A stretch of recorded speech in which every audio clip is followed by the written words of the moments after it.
Hi friends, welcome back to my channel. मैं विवेक, आपका host, और आप लोग देख रहे हो डी ट्रांसपोर्टर्स। मैं आज एक और आपके सामने एक अपडेटेड वर्जन लेके आया हूँ। आज हम बात करेंगे गोल्डन ट्रायंगल टूर्स के बारे में। हमारे काफ़ी ब्लॉग्स यूट्यूब में चलते हैं जिसमें हम लोगों ने दिल्ली से चंडीगढ़, अम्बाला सब जगह टूर्स ऑर्गेनाइज करते हैं। तो मैं खास एक गोल्डन ट्रायंगल के बारे में बताऊंगा। गोल्डन ट्रायंगल आखिर में क्या है और आप लोग कैसे बुक कर सकते हो, कैसे प्लान कर सकते हो, और मीन्स थोड़ी आपको हेल्प मिलेगी अगर आप लोग दिल्ली से आगरा, जयपुर, जिसको हम गोल्डन ट्रायंगल बोलते हैं, काफ़ी पैसेंजर्स बोलते हैं गोल्डन ट्रायंगल करना है, तो इसके बारे में थोड़ा डिटेल बताऊंगा। मीन्स अगर आप प्लान करो तो ये ब्लॉग आपको हेल्पफुल रहेगा। तो this is an informative blog और मीन्स आपको हेल्प मिलेगी टूर बुक करने के लिए। हम लोग टैक्सी सर्विसेज देते हैं, होटल्स हम लोग बुक नहीं करते, बस एक आइडिया दे सकते हैं कि होटल कहाँ जैसे आप बुक करो तो सही रहता है और कैसे बुक करो। But main we are into main taxi services business with car rentals, means drivers with car आपको मिलता है। बने रहिए मेरे ब्लॉग में। देखो, अगर आप आगरा जयपुर प्लान करते हैं तो उसको एक सिंपल भाषा में गोल्डन ट्रायंगल भी लोग बोलते हैं। कुछ लोग क्या करते हैं, same day Agra trip plan करते हैं। किसी को ताजमहल देखना, आगरा फोर्ट देखना है तो वो सेम डे जाता है, सेम डे देख के वो ताजमहल देख के वापस आ जाता है। तो वो उसका वो आगरा का। कुछ लोग जयपुर प्लान करते हैं कि दिल्ली से गए, जयपुर का साइट सीइंग किया। बेसिकली 1 नाइट 2 डेज में जयपुर का साइट सीइंग हो जाता है और वापस आ जाते हैं। कुछ लोग क्या करते हैं, वो कहते हैं कि भैया हमें आगरा भी करना है, जयपुर भी करना है। तो इसको एक ना इस टूरिस्ट ट्रैवल इंडस्ट्री में गोल्डन ट्रायंगल का नाम दिया हुआ है कि इट्स अ गोल्डन ट्रायंगल। और ये दिल्ली से आप लोग बुक कर सकते हो, दिल्ली और नोएडा, गुड़गांव, फरीदाबाद, दिल्ली लोकल कहीं से आप लोग जा सकते हो।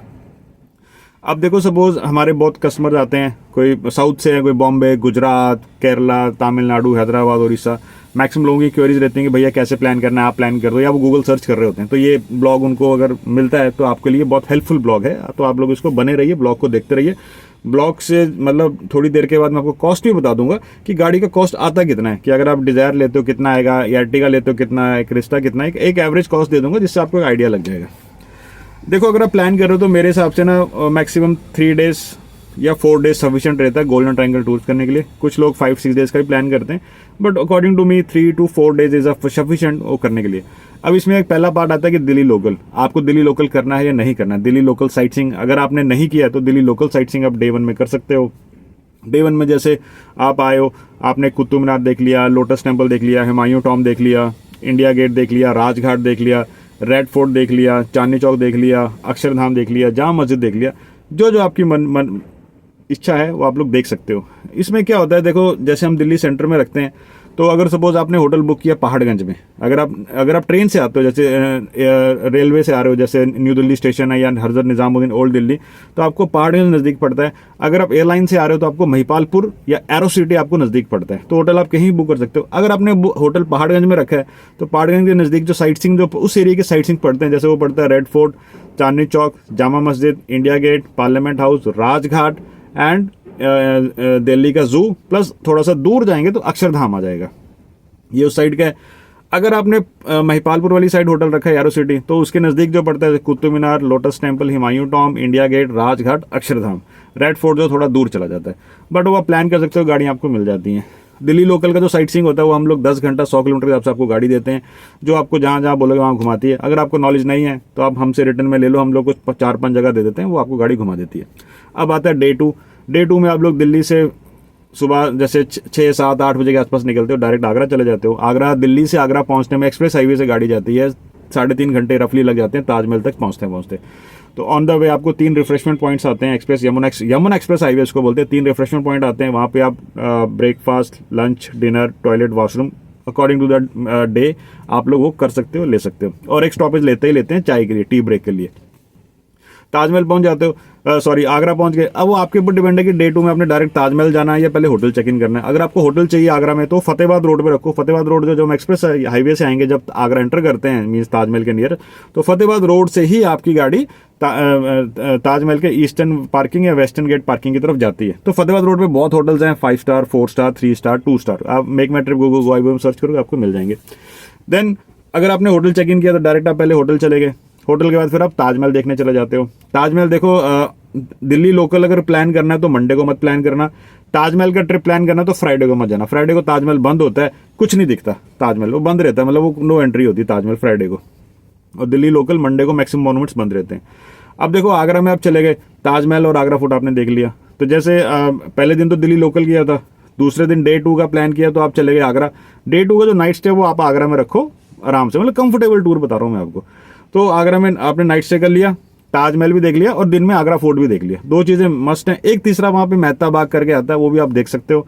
उसमें क्या है कि आपको ताजमहल का बैक साइड दिखाते हैं, मतलब ताजमहल की जो साथ में नदी बह रही होती है, उसके यमुना नदी साथ में ताजमहल के साथ ही बह रही होती है, तो आपको वो मेहता बाग से दूर दिखाई देता है ताजमहल।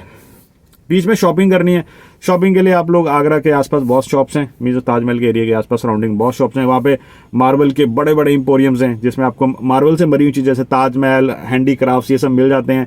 साड़ियों की दुनिया भर की शॉप्स हैं। आगरा के जो शूज़, लेदर शूज़, वो फेमस हैं। ज्वेलरीज की शॉप्स हैं, बहुत कुछ है, मीन्स बहुत कुछ।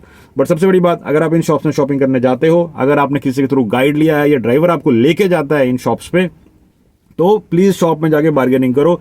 आपको अगर कोई 20,000 की चीज़ बताई है, आप उस पर 30% ऑफ कर दो, मतलब सीधा काट दो आप उसको 30%, मीन्स आपको डिस्काउंट लो, आपको मिलेगा। और आप नहीं लोगे तो नहीं मिलेगा। हो सकता है शॉपकीपर बोले मैडम इतना नहीं होता है, बट समझ लो कि होता है।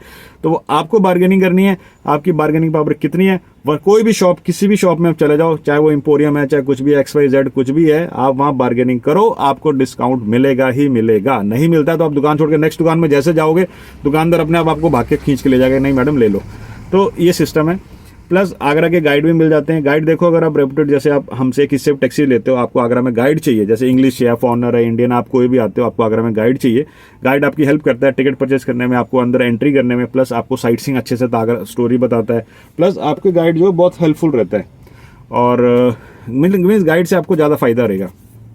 उसके बाद ऐसा होता है, गाइड की जो फीस है, जैसे देखो हमारे थ्रू लेते हो तो हम लोग तो नॉर्मली रफली जैसे मोनूमेंट की फीस 500-1000 रुपीज़ के आसपास आपको एक गाइड प्रोवाइड कर देते हैं। और जो आगरा के एक्चुअल गाइड्स हैं वो थोड़े कॉस्टली होते हैं, तो इसलिए पहले से आगरा अगर गाइड चाहिए तो पहले से प्लान करके लेके जाओ। देन आगरा का साइट सीइंग आ गया, ताजमहल, आगरा फोर्ट भी साथ में ही है। 100 रुपये पार्किंग लगती है गाड़ी की, 1-1.5 किलोमीटर के रेडियस में आगरा फोर्ट भी आ जाता है। उसके बाद मेहता बैग देख लिया, शॉपिंग कर ली, रात को आगरा में आप रुक गए। नेक्स्ट डे आप चेकआउट करो, मतलब डे 3 चेकआउट करते हो। आगरा से आप जाते हो सीधा Jaipur. On the way Agra से 45 किलोमीटर आगे पड़ती है फतेहपुर सीकरी। फतेहपुर सीकरी भी वही सेम है कि पार्किंग में गाड़ी खड़ी होगी, 100 रुपये पार्किंग लगेगी। पार्किंग से एक लोकल उनकी बस जाती है, 5 या 10 रुपये आई थिंक कुछ लेते हैं, जो 5 मिनट के ऊपर फतेहपुर सीकरी छोड़ देती है। वहाँ जाके आप फतेहपुर सीकरी का किला घूमो, 2-2.5 घंटे का इसमें घूमने का टाइम होता है, मेरा लग जाता है। उसके बाद आप वापस नीचे आ जाते हो, पार्किंग बैठते हो, फिर गाड़ी सीधा फतेहपुर सीकरी से चल जाती है जयपुर। आगरा टू जयपुर का जो डिस्टेंस है रफली 260 किलोमीटर के आसपास पड़ता है, जिसको कवर करने में रफली 5 घंटे लग ही जाते हैं, क्योंकि बीच में breakfast, lunch, dinner, according to the meal of the day कौन सी है वो आप रुकते हैं। फिर जयपुर पहुंचते हैं। तो डे 1, डे 2, डे 3 का आपका स्टे हो गया जयपुर में। अगर आप जयपुर जल्दी पहुंच जाते हो, कि मान लो जल्दी पहुंच गए, शाम को 5 बजे पहुंच गए, तो शाम को जयपुर की जो सिटी है उसका आनंद ले लो, कोई मार्केटिंग का एरिया आप देख सकते हो। उसके बाद नेक्स्ट डे सुबह जयपुर का साइट सीइंग करते हैं, जैसे Amber fort, Jaigarh fort, city palace, हवा महल और मार्केट, 1-2 चीज़ें और देख लिया आपने, तो उसमें आपका जयपुर का साइट सीइंग हो जाता है। तो अब कितने दिन हो गए? डे 1 दिल्ली लोकल था, day 2 Agra stay, day 3 Jaipur, ये डे 4 है। डे 4 में आपने साइट सीइंग किया। अब डे 4 को ही शाम को 4-5 बजे वहाँ से चेकआउट करो और सीधा आप आ जाओ दिल्ली के लिए। अगर आपके बीच में टाइम बचता है कि आपने बहुत टाइम थोड़ा बहुत मैनेज कर लिया है, तो जयपुर में एक चौकीधानी नाम की जगह है, जो जयपुर से 30-35 किलोमीटर साइड में आप चौकीधानी जा सकते हो। मीन्स फूड का बहुत बड़ा एरिया है, वहाँ जाके लोग खाना खाते हैं, डाइनिंग, मतलब वो सब एंटरटेनमेंट करते हैं और वापस आ जाते हैं। ये हो गया एक गोल्डन ट्राइंगल। इसमें अगर कुछ, ये 4 डेज का हो गया, लास्ट में आप दिल्ली आ जाओ, मीन्स आप 4th डे रात तक दिल्ली पहुंच जाओ। कुछ लोग क्या करते हैं, इसी को 3 डेज में भी कर लेते हैं। 3 डेज कैसे करेंगे? दिल्ली का स्टार्टिंग में हाफ डे साइट सीइंग किया, डायरेक्ट चले गए आगरा, तो उनका डे 1 आगरा स्टे हो जाएगा। डे 2 उन्होंने आगरा का ताजमहल, आगरा फोर्ट देखा, डे 2 का नाइट स्टे कर लिया जयपुर में। डे 3 जयपुर साइट सीइंग किया और शाम को 5 बजे जयपुर से आगे दिल्ली। तो 3 दिन में भी आप गोल्डन ट्रायंगल इजीली कर लेते हो। 4 डेज का भी हो जाता है। उसके बाद फिर 5-6 डेज का होता है। मतलब देखो, जितने नंबर ऑफ डेज आप बढ़ाते जाओगे उतने कॉस्ट वेरिएशन आता जाएगा, कॉस्ट ऊपर बढ़ती जाएगी। तो ये आपका मीन्स आप ऐसे करते हो। कुछ लोग इसको उल्टा भी करते हैं कि दिल्ली का लोकल किया या दिल्ली नहीं करना है तो पहले सीधा जयपुर चले गए, जयपुर का 1 नाइट स्टे किया, नेक्स्ट डे भी जयपुर घूमा, जयपुर स्टे किया, मतलब 2 नाइट जयपुर स्टे कर लिया। उसके बाद तीसरे दिन पहुंच गए आगरा, आगरा ताजमहल, आगरा फोर्ट देखा, वहीं स्टे किया और फिर 4th डे दिल्ली आ गए। तो गोल्डन ट्रायंगल आप किसी भी उसमें कर सकते हो। आप 2 दिन में भी कर सकते हो उसको। 2 दिन मतलब कि दिल्ली लोकल में इंटरेस्ट नहीं है आपको, आप दिल्ली से पिकअप किया, सीधा चले गए आगरा, ताजमहल देखा और आगरा फोर्ट देखा। आपके पास टाइम है तो आप रात को वहीं रुक गए आगरा में। फिर नेक्स्ट डे सुबह वहाँ से चेकआउट किया, जयपुर चले गए। जयपुर जाके आपने मतलब वो फिर से फतेहपुर सीकरी देखी, जयपुर के 1-2 पॉइंट देखे, जयपुर में रुक गए। 3rd day Jaipur half day sight seeing किया, फिर जयपुर से वापस आ गए। 3 दिन हो गए। 2 दिन का बताता हूँ, सुपर फास्ट इसको कहते हैं। 2 दिन का जो कुछ लोग होते हैं सुपर फास्ट करते हैं। दिल्ली से सुबह उठाया, सीधा ताजमहल देखा, आगरा फोर्ट देखना नहीं देखा तो इनका नाइट से जयपुर में होता है, वो सीधा रात को जयपुर स्टे करेंगे। तो रात को 9-10 बजे गाड़ी जयपुर पहुंचेगी, जयपुर स्टे करेंगे। अगले दिन वो 2-3 चीज़ें देखेंगे, जैसे city palace, Amber fort, jacket fort. शाम को 5 बजे जयपुर चलेंगे दिल्ली। तो 2 दिन में भी हमने किया है, मैंने खुद करवाया लोगों को, मीन्स बड़ी पहले की बात है। जो फॉरनर्स क्लाइंट होते हैं जिनका टाइम नहीं होता ज़्यादा, तो वो 2 दिन में भी कर लेते हैं। तो आप भी 2 दिन में भी कर सकते हो, 3 दिन में कर सकते हो, 4 दिन में कर सकते हो। तो वो आपके ऊपर डिपेंड है, आपको जैसा सूट करे आप कर सकते हो। मैं आपको इसकी कॉस्ट भी बता देता हूँ कितनी पड़ेगी। तो अभी ये वीडियो एडिट होगा, एडिट हो गया मतलब मैं कॉस्ट कैलकुलेट करके बता दूंगा कि 2 दिन में करना है तो इतना है, 3 दिन में करना है इतना है, 4 दिन में करना है इतना। तो आप उसको फिर पढ़ सकते हो, फिर आपको एक आइडिया। ये देखो आईडी कॉस्ट जो आईडी के लिए है, आईडी का मतलब है सीजन में पीक सीजन होता है तो 1000, 1500, 2000 ऊपर नीचे चल जाते हैं भाई रेट, ठीक है। ऑफ सीजन होता है तो हो सकता है इस रेट से भी 500 रुपये और कम हो जाए। बट आप उसको बेंचमार्क मत लो कि भैया वीडियो में, काफ़ी लोग बोलते हैं भैया वीडियो में आपने 15,000 बोला था, अब आप 15.5-16 क्यों कर रहे हो, हम तो सब्सक्राइबर है, थोड़ा कम कर दो। देखो थोड़ा मुश्किल हो जाता है। तो ये हर वीडियो में बोलता हूँ, ये रेट्स आइडिया के लिए होते हैं, एक आइडिया दे दिया मैंने आपको बस, तो इसलिए होता है। गाड़ी आप कोई भी ले सकते हो, अगर आप 2, 3, 4 लोग हो तो डिजायर गाड़ी सफिशिएंट है, जिसमें डिजायर, होंडा मेज, Hyundai accent, Toyota Etios, sedan गाड़ी जिसको हम बोलते हैं, हैचबैक नहीं मिलती, सेडान ही मिलेगी, तो कोई भी आ जाती है। अगर आप 5 या 6 लोग हो तो सबसे सस्ता मर्जर है मारुति सुजुकी अर्टिगा। और उसके बाद अगर आप लोग 6 लोग हो, कि मान लो कि आप लोग 6 तक हो या 6 तक हो, तो उसमें जैसे मैं टोयोटा इनोवा के अंदर बैठा हूँ, बहुत खुली गाड़ी है। अब मेरे से यहाँ एक ड्राइवर बैठेगा, पीछे 2, सबसे पीछे 3, तो इनोवा गाड़ी बहुत स्पेशियस है, बहुत खुली, देखो कितना हेडरूम है, बहुत खुला है। तो इनोवा तो आपको कम मिलेंगी, बट आपको दिल्ली से मिलेगी इनोवा क्रिस्टा, 6 सीटर, ये 6 सीटर गाड़ी है। एक 7 सीटर अगर आप 7 लोग हो तो इनोवा क्रिस्टा ही लेने पड़ेगी, उसके सेंटर में क्या लंबी वाली सीट होती है। जैसे इनोवा है, ये 6+1 है, तो इसमें 7+1 इनोवा आती है, तो क्रिस्टा 7+1 होती है। अगर आप लोग 8, 9, 10, 11, 12 हो तो टेम्पू लेना पड़ेगा, 15 सीटर अगर टेम्पू मिल जाता है। तो हर गाड़ी का कॉस्ट वेरिएशन आप चलता रहता है।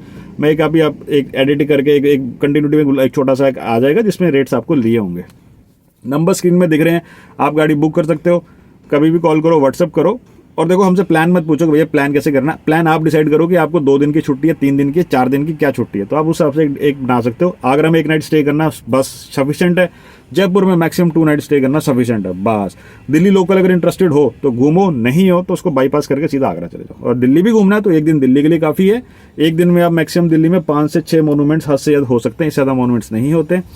और बस ये सब है। और अगर फाइनली आपको लगता है कि गाड़ी बुक करनी है तो बुकिंग के लिए आपको अपना एक आईडी प्रूफ व्हाट्सअप करना होता है, दिल्ली का पिकअप कहाँ से, जैसे airport ticket, plane ticket, train ticket, ये भेजना होता है।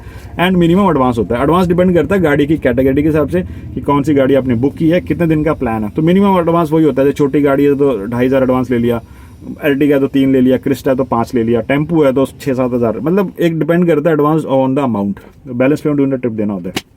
तो फ्रेंड्स मैं उम्मीद करता हूँ मैंने आपको बहुत कुछ जितना मैं समझा सकता था मैंने समझा दिया है। बाकी आप बने रहिए मेरे ब्लॉग में, चैनल को लाइक करिए, सब्सक्राइब करिए और हमारे और ऐसे वीडियोस देखते रहो। आपको इन्फॉर्मेटिव ब्लॉग्स हम देते रहेंगे। Thanks for watching. मेरा नाम विवेक था, आप देख रहे थे डी ट्रांसपोर्टर्स। Thank you.